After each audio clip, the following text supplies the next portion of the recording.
Hello, welcome back to my channel. അപ്പോൾ ഇന്ന് നമ്മൾ ഈ സമ്മറിൽ ഏറ്റവും കൂടുതൽ റിസർച്ച് ചെയ്യുന്ന ഒരു പ്രോഡക്റ്റിനെ കുറിച്ചാണ് സംസാരിക്കുന്നത്, നമ്മുടെ സൺസ്ക്രീനിനെ പറ്റി. നമ്മൾ സമ്മർ സ്റ്റാർട്ട് ചെയ്യുന്നതിൻ്റെ കുറച്ച് മുന്നേ തൊട്ട് സ്റ്റാർട്ട് ചെയ്യും ഏത് സൺസ്ക്രീനാണ് നല്ലത്, ഓയിലി സ്കിന്നിനെ പറ്റി സൺസ്ക്രീൻ ഏതാണ്, ഹൈഡ്രേറ്റിംഗ് സൺസ്ക്രീൻ ഏതാണ്, ഓക്സിഡൈസ്ഡ് ആക്കാത്ത സൺസ്ക്രീൻ ഏതാണ്, വൈറ്റ് കാസ്റ്റ് ഇല്ലാത്ത സൺസ്ക്രീൻ, അങ്ങനെ ഒരുപാട് കാര്യങ്ങൾ നമ്മൾ സെർച്ച് ചെയ്തുകൊണ്ടിരിക്കും. അപ്പോൾ ഇന്ന് നമ്മളുടെ പിൽഗ്രിം ലോഞ്ച് ചെയ്ത പുതിയൊരു സൺസ്ക്രീനിനെ കുറിച്ചാണ് സംസാരിക്കുന്നത്. അതായത് 1% ഹൈറലോണിക് ആസിഡ് സൺസ്ക്രീൻ.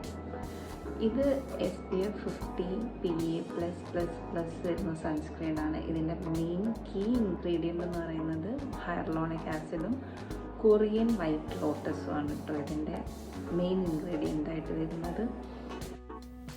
ഇതൊരു ജെൽ ബേസ്ഡ് സൺസ്ക്രീൻ ആണ് കേട്ടോ. അതുകൊണ്ട് തന്നെ ഭയങ്കര ലൈറ്റ് വെയ്റ്റുമാണ്. നമ്മുടെ സ്കിന്നിൽ ഒട്ടും തന്നെ ഒരു ഹെവിനെസ് നമുക്ക് ഫീൽ ചെയ്യില്ല. പിന്നെ ജെൽ ബേസ്ഡ് ആയതുകൊണ്ട് തന്നെ ഒട്ടും ഓയിലി അല്ല, നമ്മുടെ സ്കിന്നിനെ ഗ്രീസി ആക്കി വെക്കില്ല. നോർമലി നമ്മൾ സൺസ്ക്രീൻ യൂസ് ചെയ്ത് കഴിഞ്ഞാൽ നമ്മുടെ ഫേസിൽ ഭയങ്കര ഒരു ഓയിലിനെസ്സോ അല്ലെങ്കിൽ നമുക്കൊരു ഹെവിനെസ്സൊക്കെ ഫീൽ ചെയ്യും. ഈ ഒരു സൺസ്ക്രീനിൽ അങ്ങനെയുള്ളൊരു ഫീൽ നമുക്ക് ഉണ്ടാവില്ല, കാരണം അത് അത്രയും ലൈറ്റ് വെയ്റ്റും നോൺ ഗ്രീസിയാണ്. പിന്നെ ഒട്ടും തന്നെ നമുക്ക് വൈറ്റ് കാസ്റ്റ് ഉണ്ടാക്കുന്നില്ല. അതുകൊണ്ട് തന്നെ നമ്മുടെ സ്കിന്നിനെ ഡാർക്ക് ആക്കാനോ അല്ലെങ്കിൽ ഓക്സിഡൈസ്ഡ് ആക്കുകയോ ചെയ്യില്ല ഈ ഒരു സൺസ്ക്രീൻ. പിന്നെ SPF 50 PA+++ വരുന്നതായതുകൊണ്ട് തന്നെ നമ്മൾ UVB ബ്രോഡ് സ്പെക്ട്രം പ്രൊട്ടക്ഷനും ഇതിൽ നമുക്ക് കിട്ടുന്നുണ്ട്. അതുകൊണ്ട് തന്നെ അൾട്രാ വയലറ്റ് അങ്ങനെയുള്ള റേസിന്നൊക്കെ നമുക്ക് ഭയങ്കരമായിട്ട് സ്കിന്നിനെ പ്രൊട്ടക്റ്റഡ് ആക്കും. നമ്മൾ പുറത്ത് പോയി തിരിച്ചു വരുമ്പോൾ തന്നെ നമുക്ക് ഭയങ്കര ഡിഫറൻസ് ഫീൽ ചെയ്യും. കാരണം നോർമലി നമ്മൾ സൺസ്ക്രീൻ യൂസ് ചെയ്ത് പുറത്ത് പോയി തിരിച്ചു വരുമ്പോൾ നമ്മുടെ സ്കിന്നിന് കുറച്ചൊരു ഡാർക്ക്നെസ് ഫീൽ ചെയ്യാറുണ്ട്. പക്ഷേ ഈ ഒരു സൺസ്ക്രീൻ യൂസ് ചെയ്ത് പുറത്ത് പോയി തിരിച്ചു വരുമ്പോൾ നമുക്ക് ആ ഒരു ഡാർക്ക്നെസ് ഒട്ടും തന്നെ കാണാൻ പറ്റില്ല. കാരണം അത്രയും നമ്മുടെ സ്കിന്നിനെ ഹൈഡ്രേറ്റഡ് ആക്കി വെക്കുന്നുണ്ട് ഇത്.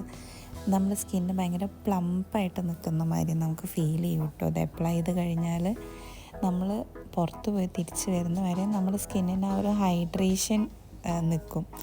പിന്നെ നമ്മൾ എവറി 2 hours റീഅപ്ലൈ ചെയ്യുകയാണെങ്കിൽ നമുക്ക് കുറച്ചും കൂടി പ്രൊട്ടക്ഷൻ കിട്ടും. ഒട്ടും തന്നെ സ്കിന്നിനെ ഓയിലി ആക്കുന്നില്ല, നല്ല ഹൈഡ്രേറ്റഡ് കണ്ടോ, നല്ല ഹൈഡ്രേഷൻ ഫീൽ ചെയ്യുന്നുണ്ട്. ഇത് അപ്ലൈ ചെയ്താൽ അപ്പം തന്നെ നമുക്ക് ഭയങ്കര ഹൈഡ്രേറ്റഡ് ആയിട്ട് ഫീൽ ചെയ്യും.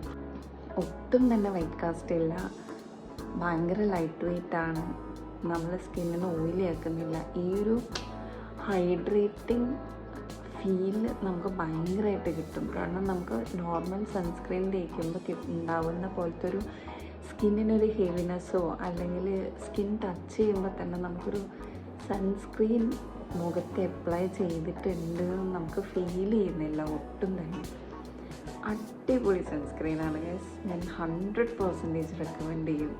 എസ്പെഷ്യലി ഓയിലി സ്കിന്നുള്ള ആൾക്കാർക്ക് പെർഫെക്റ്റ്. ഈ ഒരു സമ്മറിൽ എന്താ പറയുക, നമ്മുടെ ബെസ്റ്റ് ഫ്രണ്ടായിട്ട് നമുക്ക് കൊണ്ട് നടക്കാൻ പറ്റിയ സൺസ്ക്രീനാണിത്. എന്തായാലും ട്രൈ ചെയ്ത് നോക്കണം. സോ നിങ്ങൾക്ക് എല്ലാവർക്കും വീഡിയോ ഇഷ്ടപ്പെട്ടാൽ നിങ്ങൾ ലൈക്ക് ചെയ്യാൻ മറക്കരുത്. എൻ്റെ ചാനൽ സബ്സ്ക്രൈബ് ചെയ്യാണ്ടാണ് കാണുന്നതെന്നുണ്ടെങ്കിൽ എന്തായാലും സബ്സ്ക്രൈബ് ചെയ്യണം ഗൈസ്.